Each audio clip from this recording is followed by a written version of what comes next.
ඉතින් ආයිබෝවන් හැම දෙනාටම අදත් වීඩියෝ එකට සාදරයෙන් පිළිගන්නවා. අද කතා කරන්නේ ඔයා ළඟින්ම ඉන්න සුරතලා නැත්නම් ඔයාගේ ආරක්ෂකයාට හැදෙන එක තැනක ඉන්න හිටින්න බැරි ලෙඩක් ගැන. ඒක තමයි ඔයා මම දන්න කටුවා කනවා කියන රෝගය. ඉතින් පාරේ ගෙදර ඉන්නවා කියලා වෙනසක් නැතුවම සුරතල් සුනකයින්ට හැදෙන රෝගයක් තමයි මේ කටුවා කනවා කියන්නේ. එයාලගේ ඇඟේ රෝම හැලිලා තුවාල වෙලා හැවලේම කසමින් ඉන්නේ. ඉතින් එයාලා කොහොම කියන්නද මට ඉන්න බෑ මට වේදනාවයි කියලා. ඉතින් අද වීඩියෝ එකෙන් අපි කතා කරන්නේ ඔයාගේ සුරතල් ආරක්ෂකයාට හැදෙන කුෂ්ඨ රෝගය ගැනත් මේ කුෂ්ඨ රෝගයට දෙන බෙහෙත් ගැනත් මේ බෙහෙත් දුන්නාම ඇති වෙන අතුරු ආබාධ ගැනත් ඒ වගේම බෙහෙත් දුන්නට පස්සේ ඔයාගේ සුරතලා තියාගන්න හැටි ගැනත්. ඉතින් එහෙනම් අපි වීඩියෝ එකට ගිහිල්ලාම ඒ ගැන කතා කරමු. ඉතින් මුලින්ම බලමු මේ කටුවා කන්නේ කොහොමද කියලා. අපේ ඇසට පේන්නේ නැති මයිටාවන් කියන පරපෝෂිත වර්ගයකින් තමයි මේ කුෂ්ඨ රෝගය ඇති වෙන්නේ. ඉතින් ඔයාගේ සුරතලා ශරීරයේ කසන්න පටන් අරන්නම් වෙන කිසිම තුවාලයක් ලොම් ගැලවී යාමක් නැත්තම් ඔයා කොහොමද හොයාගන්නේ එයාගේ ශරීරයේත් මේ පරපෝෂිතය ඉන්නවද නැද්ද කියන එක. ඉතින් මේකට ඔයාට ගෙදරදීම පුංචි පරීක්ෂණයක් කරලා බලන්න පුළුවන්. ඔයාට පුළුවන් සතාගේ කම්පෙත්තක මුරුදුව අතින් පිරිමදින්න. මේ වෙලාවේදී සතා එයාගේ කකුලෙන් ඇඟ කසන්න උත්සාහ කරනවා නම් ඔයාට 90%ක්ම තහවුරු කරගන්න පුළුවන් දැනටමත් ඔයාගේ සුරතලාගේ ශරීරයේ මයිටාවන් ඉන්නවා කියලා. ඒ වගේම සතාගේ සම තැම්බෙලි රතු පැහැයට හැරිලා රළු වෙලා නම් ඒ විදිහට වෙන්නේ කටුව කන රෝගයේ ප්‍රධාන ලක්ෂණයක් කියලා ඔයා තේරුම් ගන්න ඕන. ඇයි සතාට එක තැනක ඉන්න බැරි කියලා ඔයාලට ප්‍රශ්නයක් ඇති. ඉතින් මෙහෙම වෙන්නේ මයිටාවන් සමහාර නිසා ඇතිවන වේදනාව, තුවාල නිසා ඇතිවන වේදනාව, ඒ වගේම තුවාල වලට මැස්සන් හානි කිරීමෙන් ඇතිවන වේදනාව හින්දා සතාට එක තැනක ඉන්න බැරි වෙනවා.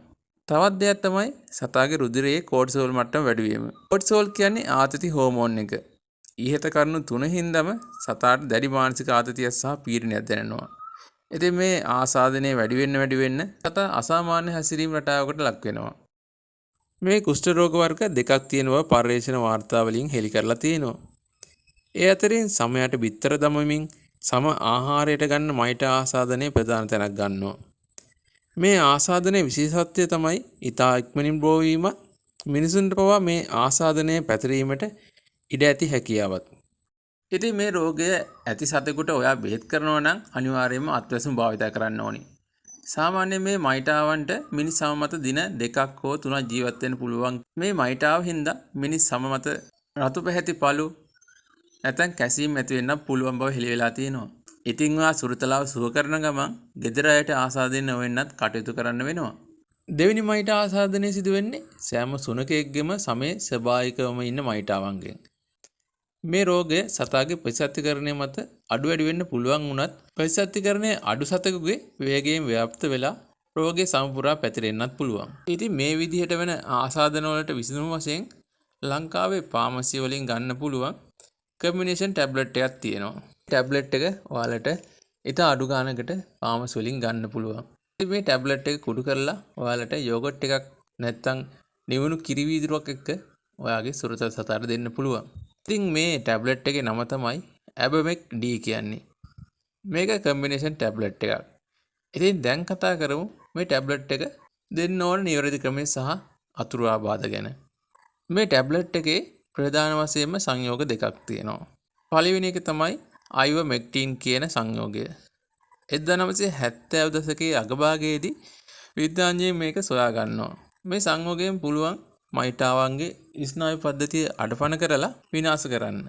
ඉතින් 2015 වර්ෂයේදී මේ සොයා ගැනීම සඳහා නොබෙල් ත්‍යාගයේ හමු වුණ බව තොරතුරු සඳහන් වෙනවා. දෙවෙනි සංයෝගය තමයි පැසිකුවෙන්ටල් කියන්නේ. මේකෙන් වෙන්නේ සතාගේ ශරීරයේ ඇතුළේ ඉන්න පටිපණව විනාශ කරන එක. ඉතින් මේ ටැබ්ලට් එක සතාගේ ශරීරගත වුණාට පස්සේ රුධිරයට අවශෝෂණය වෙනවා. ඊළඟට සමේ ඉන්න පරපෝෂිතයන්ටත් බඩවැල් වල ඉන්න පණුවන්ටත් ප්‍රහාර එල්ල කරනවා. ඒ හින්දා මේ ඖෂධය බෝඩ් ස්පෙක්ට්‍රම් කියලා හැඳින්වෙනවා. ඉතින් ඔයාලා දන්නවා ඕනෑම බෙහෙතක් විස වෙන්නේ මාත්‍රාව වැරදුනොත් කියලා. ඉතින් මේ ටැබ්ලට් එක ඔයාගේ සුරතලාට ලබා දෙනවා නම් අනිවාර්යෙන් ඔයා සුරතලාගේ බර දැනගෙන ඉන්න වෙනවා.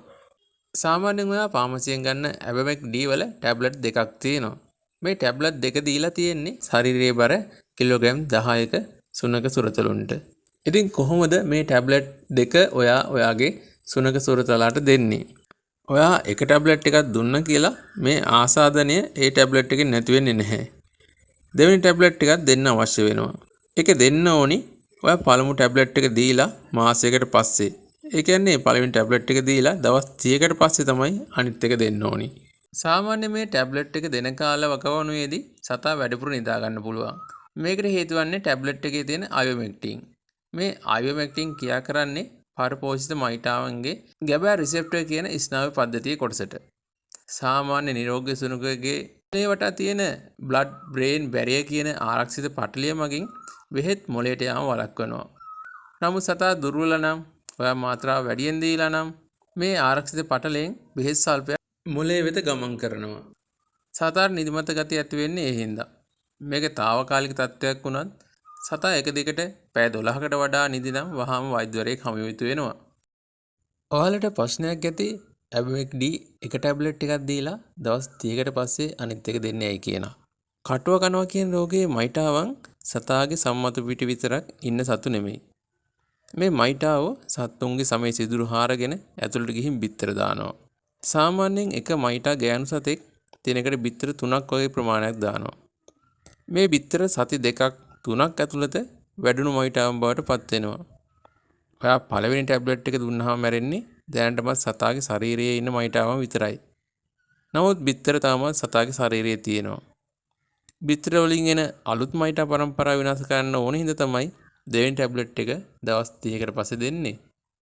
ඉතින් මේ ටැබ්ලට් දෙන විදිය සතාගේ ශරීරයේ බර අණුව නිෂ්පාදනය අඩංගු සංඝටකවල අඩු වැඩි භාවය අනුවත් වෙනස් වෙනවා. ඔයාගේ සුරතලාගේ බර කිලෝග්‍රෑම් 20ක් නම් ටැබ්ලට් දෙකක් පළමු දිනෙත් ඊට පස්සේ දින 30කට පස්සේ තවත් ටැබ්ලට් දෙකක් ඔයාට දෙන්න වෙනවා. මේ ටැබ්ලට් වල අයෝමෙක්ටින් කියන සංඝටකය බෝඩර් කෝලි හා ෂෙට්ලන්ඩ් ෂිප්ඩොග් කියන සුනකයින්ට මාරාන්තික වෙන්න පුළුවන් කියලත් සඳහන් වෙනවා. ඉතින් මේ වර්ගයේ සුනකයින්ට මේ ටැබ්ලට් එක දෙන්න කලින් පශු වෛද්‍යවරයෙකුගේ උපදෙස් ලබා ගැනීම අනිවාර්ය වෙනවා.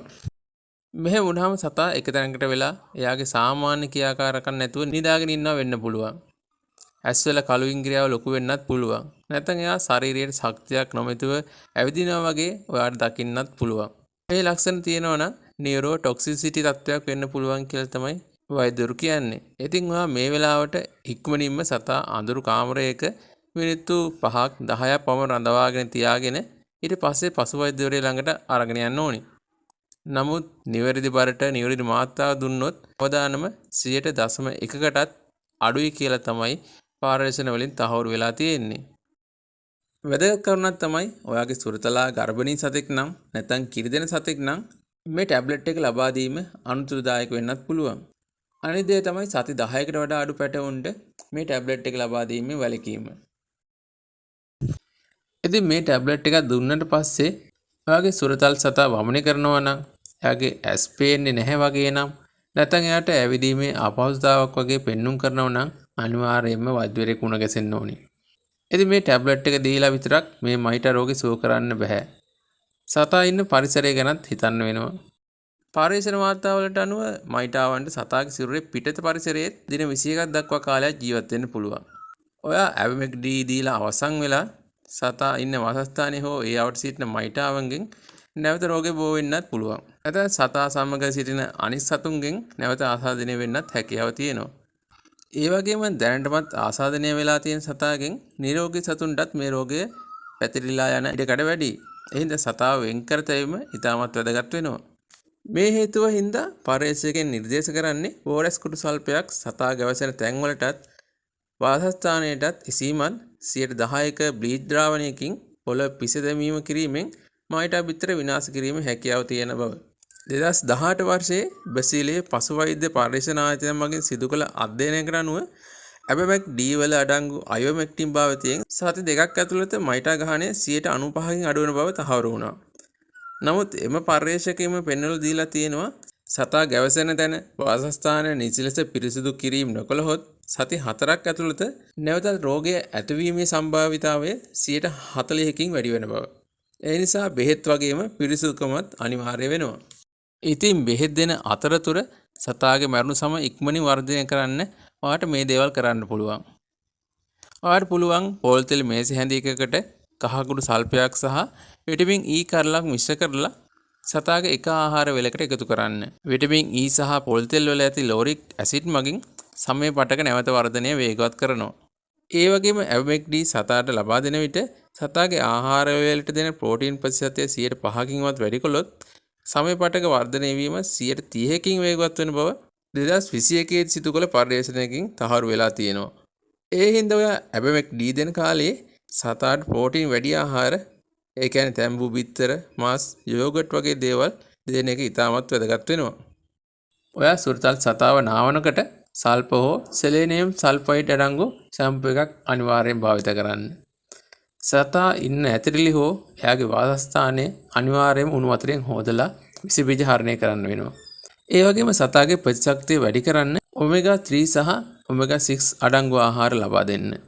මේ ආහාර වලින් සම ඉක්මනින්ම යථා තත්ත්වයටපත් වෙනවා. මේ විදිහට කරලා ඔයාගේ සුරතල් ආරක්ෂකයා වේදනාවෙන් බේර ගන්න ඔයාට පුළුවන්. නිවැරදි මාත්‍රාවෙන් ඇවමැක් D දෙන අතරේ පිරිසිදු සතාව තියාගන්නත් ඔයාගේ සුරතලාව නිරෝගීව ලස්සන තියාගන්නත් ඔයාට පුළුවන් වෙනවා.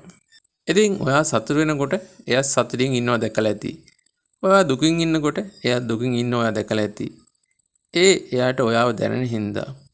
ඉතින් එයා වෙනුවෙන් ඉන්න ඔයාට මම හිතනවා අද වීඩියෝ එක වැදගත් වෙයි කියලා. එහෙනම් ගිහින් එන්නම් තවත් වීඩියෝ එකකින් හමු වෙමු. ඔයාලා හැමෝටම සුබ දවසක්.